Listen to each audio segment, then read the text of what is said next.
Immanuel Ivey.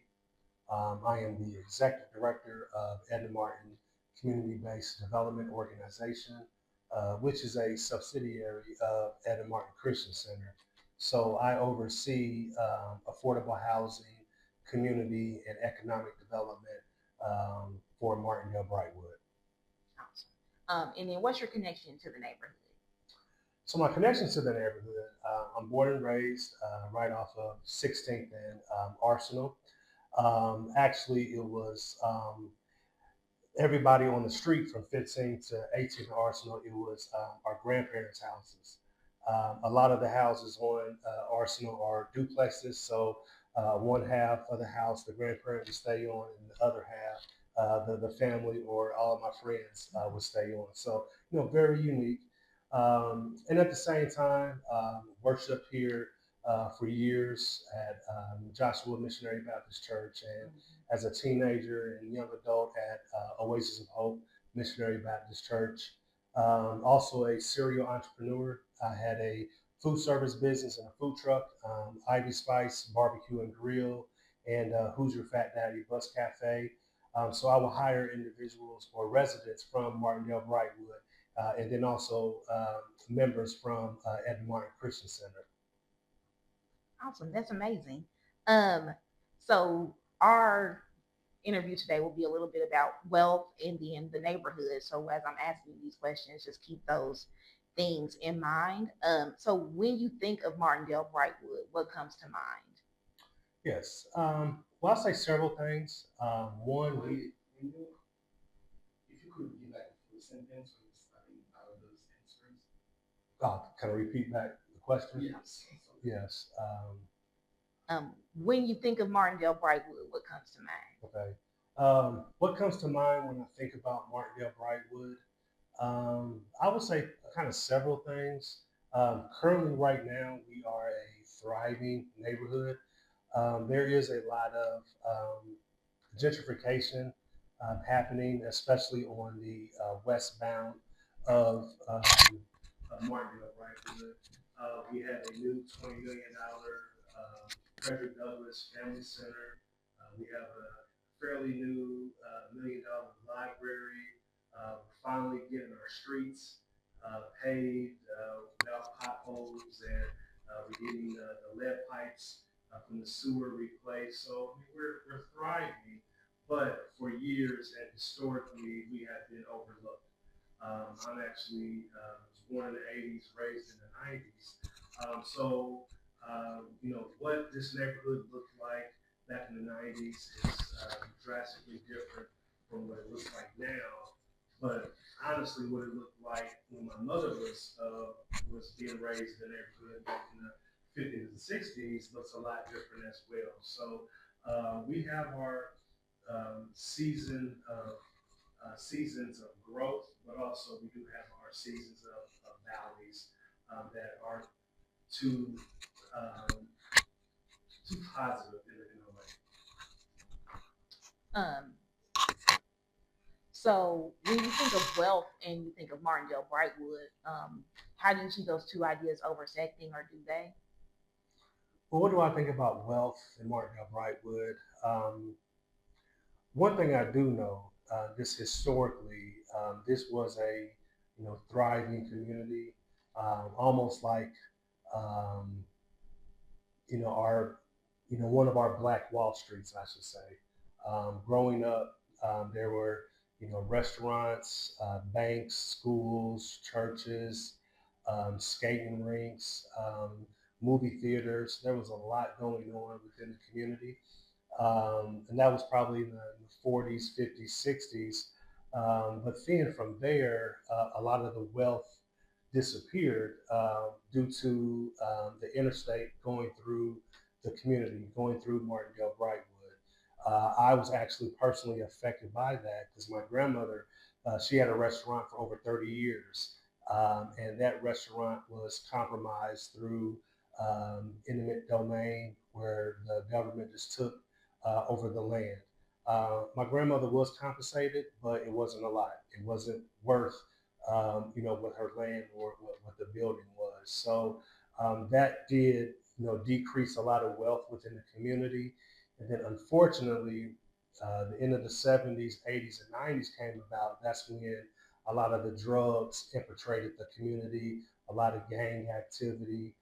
So there were a lot of murders, um, robberies, and just it was truly drug infested. So, um, but to say that a lot of crime has decreased within the community, we do have a lot more.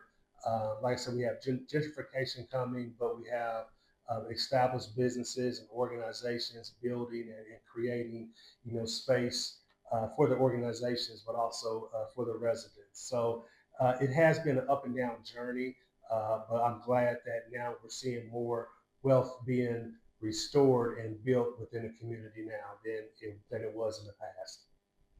No, for sure. I can definitely see right that gentrification, um, and how it's kind of moving up the block, but we're also really desperate for that investment. So Yes. um, definitely kind of excited too.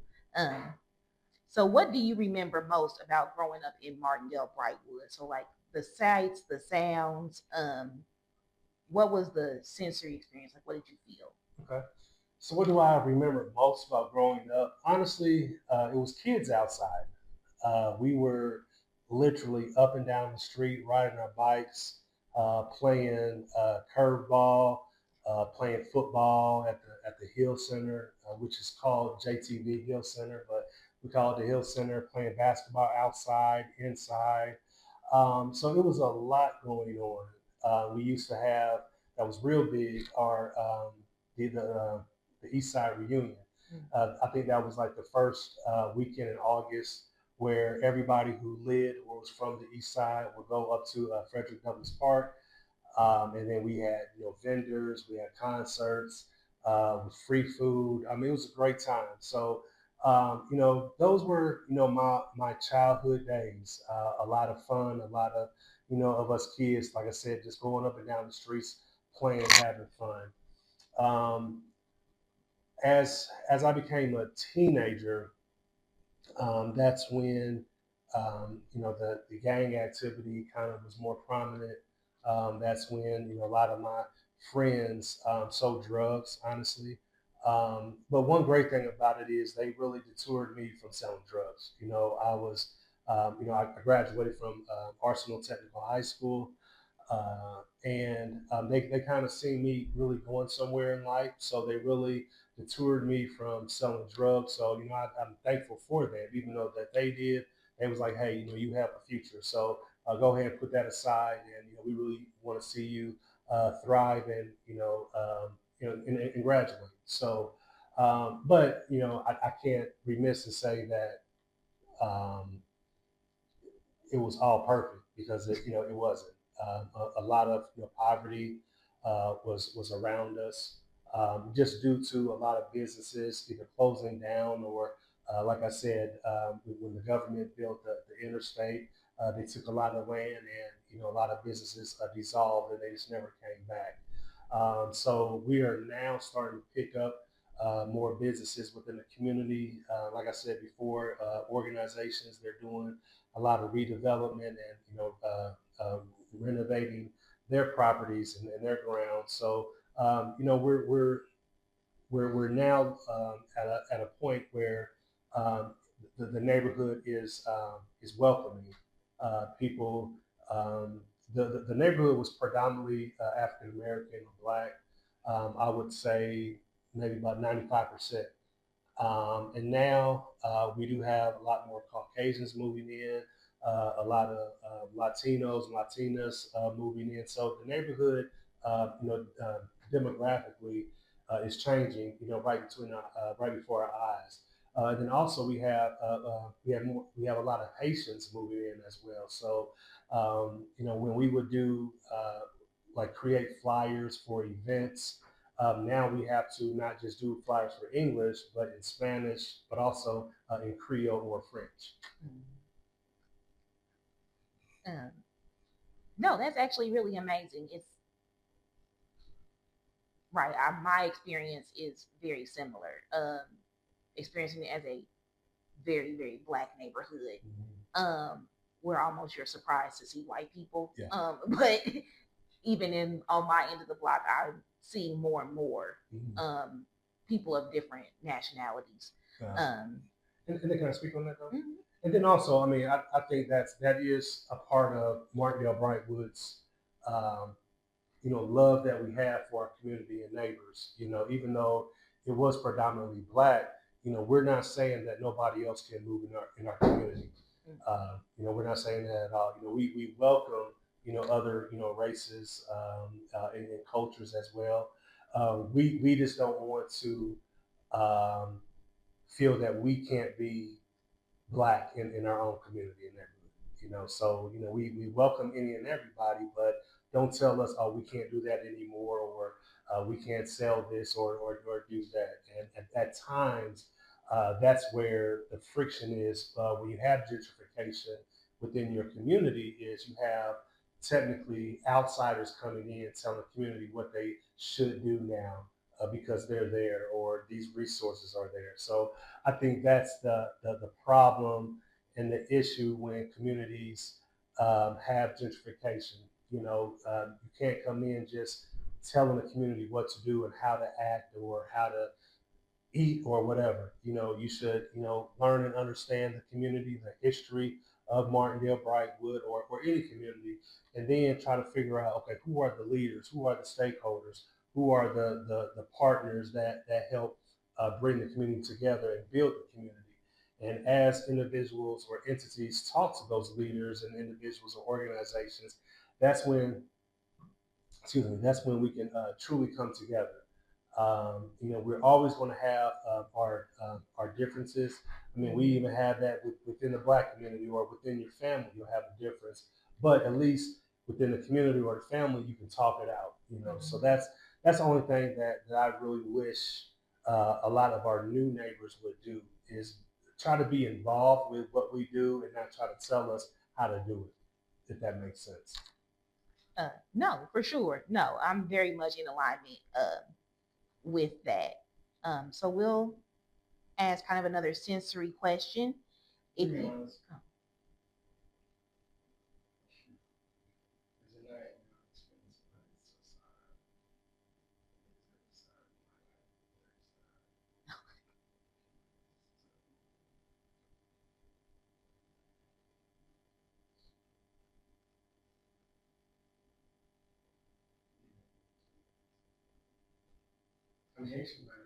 Okay, yeah, okay. yeah, I was like, I see you over there.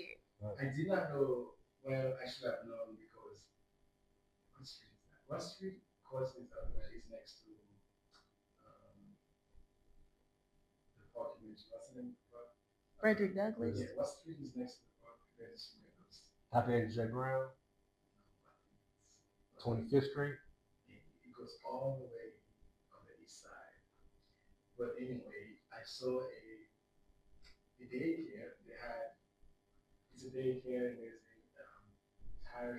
Mm. Yeah. Mm. Yeah, yeah, yeah. Yeah. So where I stay out far east, it's nothing but Haitians out there. I say far east, far east side. Yeah. Mhm. Yeah.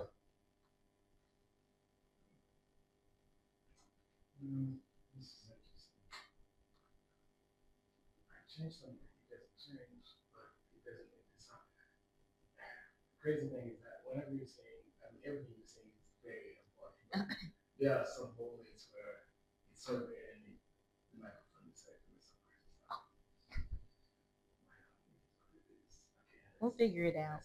Yeah. Um, so we'll jump back in. Um, hmm, And I got a hard 3:45. I got to pick son oh, up at school. okay. Yeah. Oh,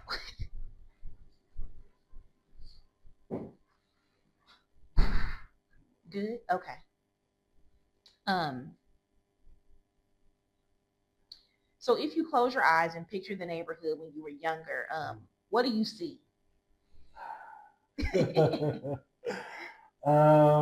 Like I said before, I mean, I see kids riding their bikes up and down the street. I see the Hill Center, that the JTV Hill Center, the park is packed. People playing basketball outside, inside.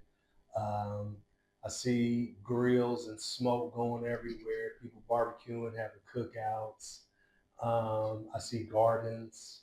I was fortunate to live. Well, I was fortunate to have both my grandmothers stay next door to each other. Mm. So that was a blessing growing up as well. But in saying that, they both had two big gardens. So just seeing the red tomatoes, green tomatoes, squash, greens, and all of that.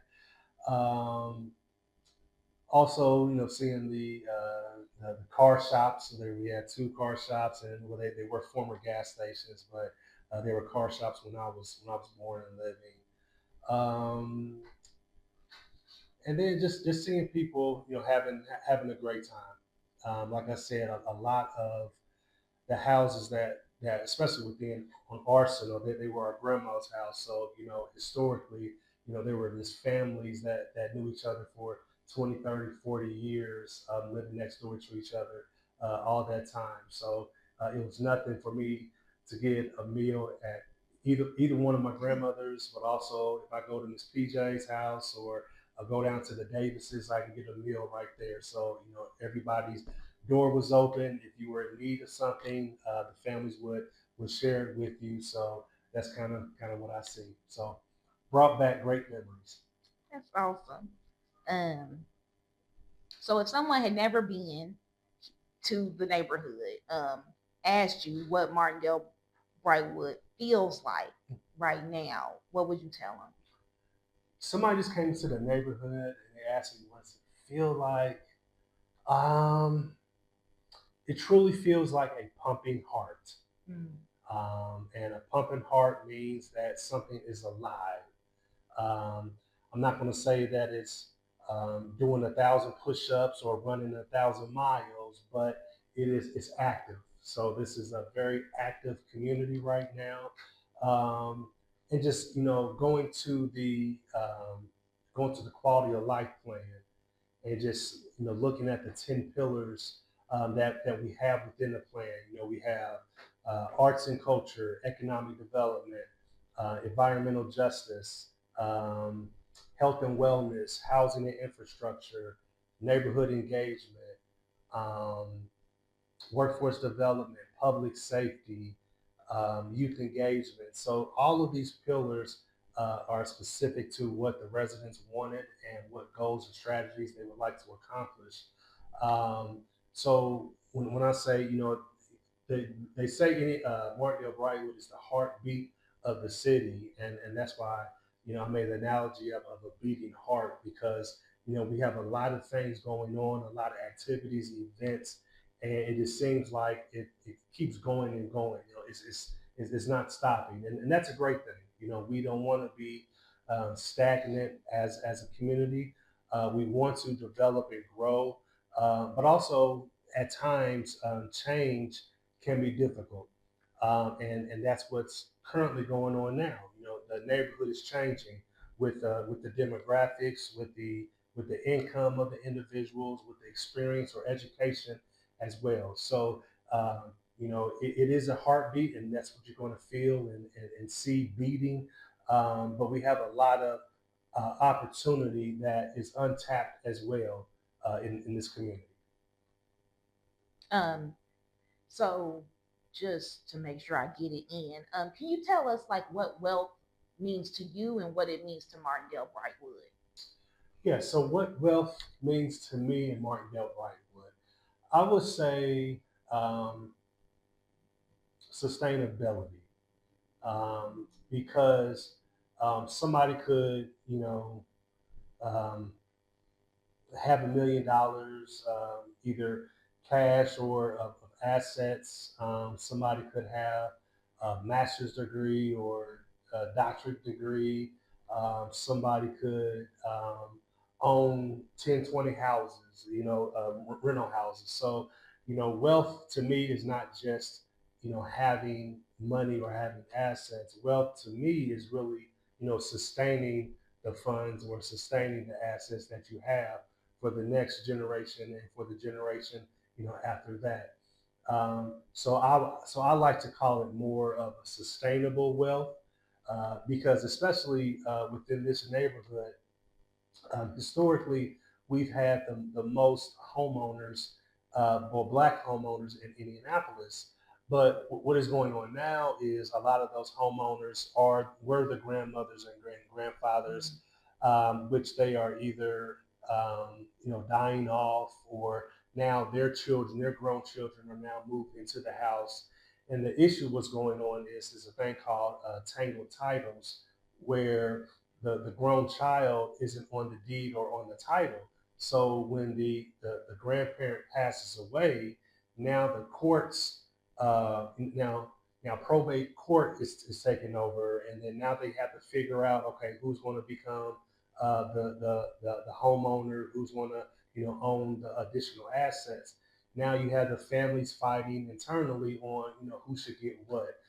So that's why it's important uh, to have sustainable wealth in developing a estate plan.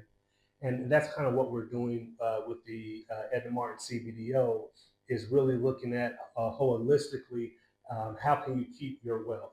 And a Mm. lot of times we say, once you own a home, you'll have generational wealth. But we see in Martindale Brightwood that doesn't always trickle down to the next generation. So that's why I really talk about the sustainable wealth, because we want to have that trickle down to multiple generations, rather than that one generation that actually bought or purchased the home or those assets. No, that's amazing. Right. I always thought of wealth in Martindale Brightwood as a home. And that comes out of my personal experience, but also especially like and when you have black wealth conversations, it typically does revolve like around property ownership. Mm-hmm. As like the technical mechanism. And I wish that we talked about that more.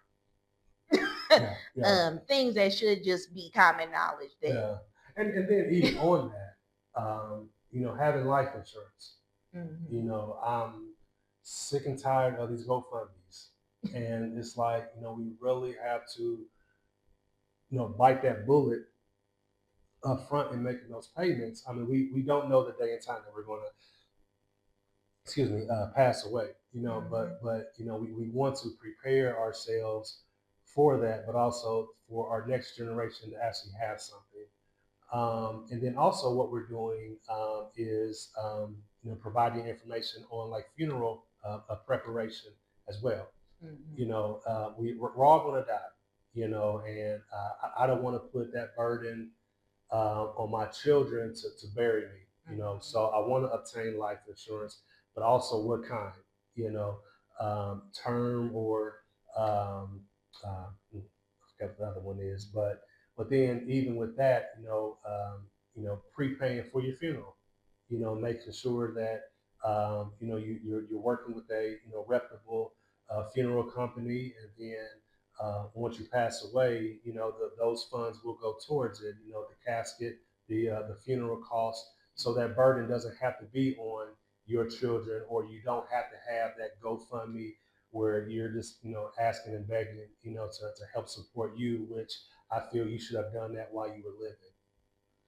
Mhm. And it's no, I don't have a problem with people getting help. So I'm not saying that, but it's just I just don't want people to be dependent on Mhm. others if this is something that you could have done within your lifetime. No, for sure. And it's important to make sure that those things are like handled. Mm-hmm. And we should probably be talking about it more as much Yeah, as we talk about the game or, exactly. whatever is going on Real Housewives or whatever. Mm-hmm. Um, right. We'll ask just a few more questions here. So we can try to wrap up at least by 3:30.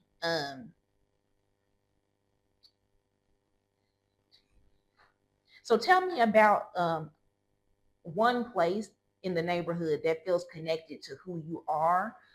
It could be right a church, a corner store, a restaurant, anywhere. Just something that kind of right like this place is Martindale Brightwood for me. Yeah. Um, Even though we had the Hill Center or JTV Hill Center, um, a lot of us still went to Frederick Douglass Park, and when I was growing up, we called it Douglass. But Douglass, it had a swimming pool, so like everybody from the community, from 16th Street to 25th Street to Hillside to Brightwood, everybody would ride their bikes to Douglass to swim in the pool. So that's just something like this. It's kind of like this real nostalgia for me at times when I pass it because I mean I spent many years, many summers riding our bikes up there. Um, so I would say as a whole, just Douglas Park, with Frederick Douglass Park, but then also, as I grow, as I mature within my life or within my career or spiritually, I still say Frederick Douglass Park because now they have the new, family center, and it Mm-hmm. was $20 million, and I can see every penny within that, facility. But even with that facility, just it's warm, it's welcoming. You see a lot of like intergenerational activity. You may see a summer camp for little children, and or you may see an aerobics class or a stepping class for our seniors. And then all types of activities, in between, generations. So just seeing that intergenerational, place where all ages can come and just have a good time. No, for sure. Love Frederick Douglass and its connection like to the history of the neighborhood and also like right where it's going. You can see every penny. Hmm. Um, and hopefully right we can maintain that type of investment. Yes. Um, what else? Oh, okay. I'm gonna ask. We'll see how far we get. Okay. Who are the people that helped shape this neighborhood? It can just be a list of names. Yeah. Well, I would say one person that holds dear to my heart is Pastor Frank Alexander. He's passed away now, but he was the pastor of Oasis of Hope Baptist Church right off of 25th Street. And what he did as a pastor was phenomenal. He just didn't stay within the four walls of the church. We were always outside doing outreach. We actually owned Hillside. That the apartments are called New Bridges, or it's New Bridge now, but when Oasis owned it, it was called New Bridges. And what they wanted that apartment complex to be is just a bridge to a better life. So so maybe 10, 15, almost 20 years we owned that apartment complex. Did a lot of renovations and development to it. Also, going west is Hope Side 1 and 2. So that's our senior living apartment building in which Oasis developed. Oasis Christian CDC, which is the arm of Oasis of Hope Baptist Church, developed those apartment complexes. And then just the outreach. We had a summer camp where I was actually a camp counselor for a few years, in which we took kids from Brightwood, from Hillside, and other parts of Martindale Brightwood to come to the camp. So he was very instrumental in my life. He basically got me one of my first jobs as a camp counselor. Started my um, nonprofit social service work. So I've been now a nonprofit now for over almost 25 years now. And it started at Oasis of Hope. Um, and then I would say one of my favorite ladies was Gina and Gina. So it was Gina Lewis Alexander, but also Gina Fears. So both of those ladies were, community leaders within Martindale Brightwood, and still are. They're aging, so now they're passing the baton down to me, but also to Sierra and things like that. So just really learning from them on how to do this community work. It is not easy. And at times it can be frustrating. At times you want to quit because you see things and you're doing things that are helping, but sometimes residents or community partners or even stakeholders may think it's a waste of time. So kind of battling and going back and forth with residents and community partners. At times it does get tiring, but having the heart like they did to maneuver or to adjust and to pivot was a lot of things that I did learn from them. Another person that holds dear in my heart is Taisha Hardy Sellers. She was the former executive director or president CEO of Edna Christian Center. So I remember when I first worked for the organizations, we were in Roosevelt on St. Clair, and it was not St. Clair, on Caroline, and it was a small building, and we held all of our programming, youth programming. We had childcare, adult programming, senior programming in that one small building. Now we have two campuses and in another building, which we're in now, where I have an office in Post Staples. So just seeing her leadership throughout the years, out of my 15 years, she led me, or I was under her for 11. No, no, 10 of those years. So um, just seeing the growth of the organization, our expanding our boundaries on who we serve. So we weren't just serving Martindale Brightwood. We were basically serving the whole city of Indianapolis. With our programming and training that we had. So she was very instrumental in my growth at Edna Martin, but also just as a professional and within my career. So those are the people that just come to the top of my head. But it's definitely several more. So I just don't want to keep babbling and forgetting people, but those really hold true to my heart. No, that's awesome. That's a good list.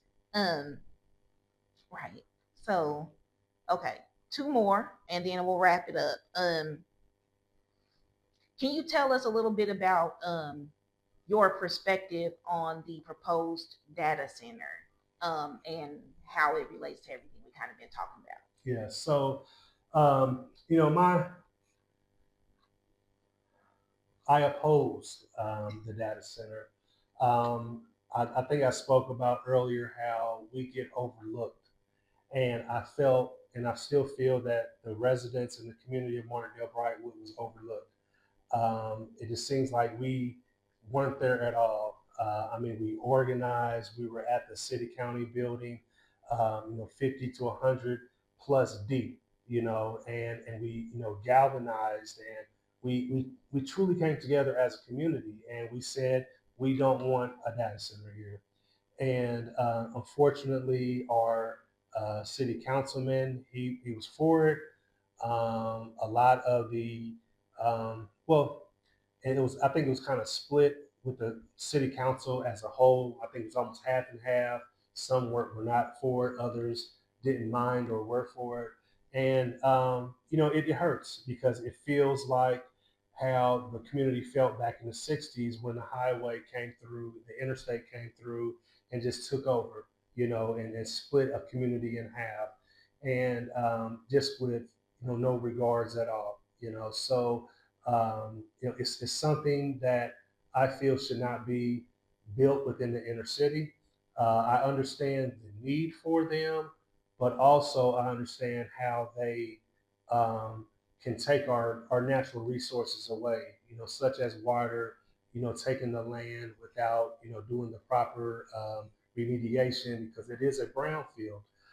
So there's a lot of chemicals and fuel tanks that are on the grounds that haven't come up. They haven't remediated the ground. So once they start digging, once they start the construction, then all of that pollution is going to affect our neighbors, especially those who live, directly around it.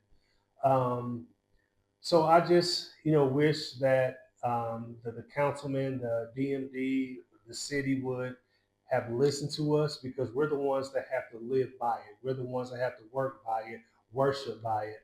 And just with the complaints from all the rest of the centers around the country, I would think, our politicians would say, hey, if they're having issues in northern Indiana or in Ohio or in Memphis, we should really look at the issues that's what's going on around the country and really make a good sound decision. And I don't think it was a sound decision.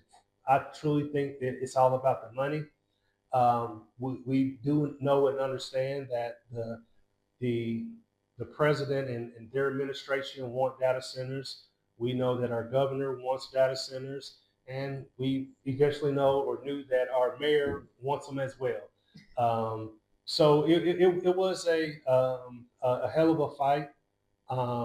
We're still fighting. There's a lawsuit pending right now, but it just goes back to the city has overlooked Martindale Brightwood, and they feel that they can just do anything like they've done in the past to put this piece of pollution in our community. Yeah. Felt. So one more question. Um, what do you hope people never forget about Martindale Brightwood? Um, Honestly, just the culture and the history of it.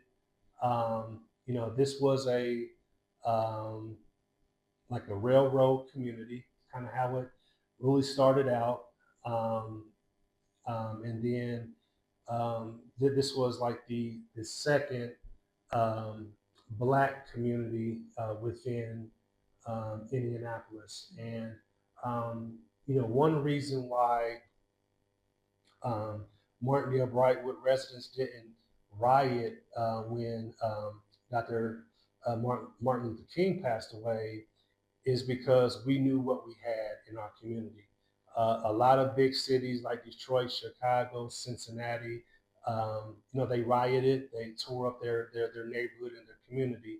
But the residents of Martindale Brightwood did not do that. So just that piece of history right there that, we were a thriving community that had churches, banks, schools, entertainment, and all of that within our community. And we did not want to mess and destroy that you know now in 2026 now that we're seeing new neighbors come in, but we're seeing redevelopment of different organizations and businesses. We want to go back to those days where it was thriving and it stayed thriving for years. So I just don't want us to forget our past because at times we can repeat that, and I don't want to repeat any negative thing that has happened to this community. Like I said before, it seems like the seasons go kind of up and down. We're thriving, then we're kind of in a little valley, then we thrive again. I want to continue to thrive, be welcoming to others to come in, but also just be respectful to what this community was and stood for and still is standing for.